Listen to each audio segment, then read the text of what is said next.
எல்லோருக்கும் இனிய அன்னையர் தின நல்வாழ்த்துக்கள்.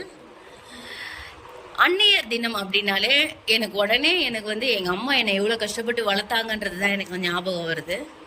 இன்னைக்கு காலையே எங்கள் அம்மாவுக்கு நான் விஷ் பண்ணிட்டேன், ஹாப்பி மதர்ஸ் டே அம்மா அப்படின்னு சொல்லிட்டு. நீங்களும் எல்லாரும் உங்கள் அம்மாவுக்கு ஃபோன் பண்ணி விஷ் பண்ணிடுங்க அப்படின்னு நான் ஒரு சாரியும் சொல்லிட்டேன். ஏன்னா எங்கள் அம்மா கிட்ட ஒரு 2-3 நாளைக்கு முன்னாடி ஒரு சின்ன சண்டை போட்டேன், அதனால ஒரு சாரி சொல்லிட்டேன்.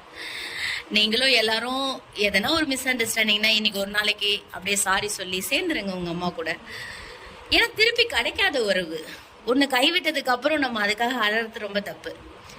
எங்கள் அம்மா நான் சின்ன வயசுலேருந்து வளர்ந்த வரைக்கும் எங்கள் அம்மா சந்தோஷமா இருந்து நான் பார்த்ததே கிடையாது. அவங்கள விருப்பப்பட்ட வாழ்க்கை அவங்களுக்கு கிடைக்கல.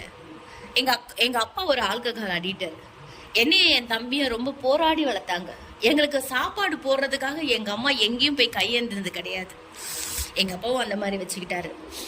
எங்கள் அம்மா எந்த கஷ்டம் வந்தாலும் எனக்காகவும் என் தம்பிக்காகவும் எங்கள் அப்பா கிட்ட பொறுத்துக்கிட்டே வாழ்ந்துட்டு இருந்தாங்க. அதுக்காகவே நான் எங்கள் அம்மாவுக்கு நான் தலை வணங்குறேன். எங்கள் அம்மா இல்லைன்னா நான் இன்னைக்கு இங்கே இல்லை. நம்ம எல்லாருமே இன்னைக்கு நம்ம எல்லாரும் அம்மாவுக்கும் ஒரு அன்னையர் தின வாழ்த்துக்கள் சொல்லுவோம். எங்கள் அம்மா மட்டும் இல்லை, இந்த உலகத்தில் இருக்க எல்லா அன்னையருக்கும் என்னுடைய இனிய அன்னையர் தின வாழ்த்துக்கள். அம்மா எல்லாருமே சந்தோஷமா இருங்க. நம்ம எல்லாருமே சந்தோஷமா வச்சிருப்போம். மகிழ்ச்சியா இருங்க.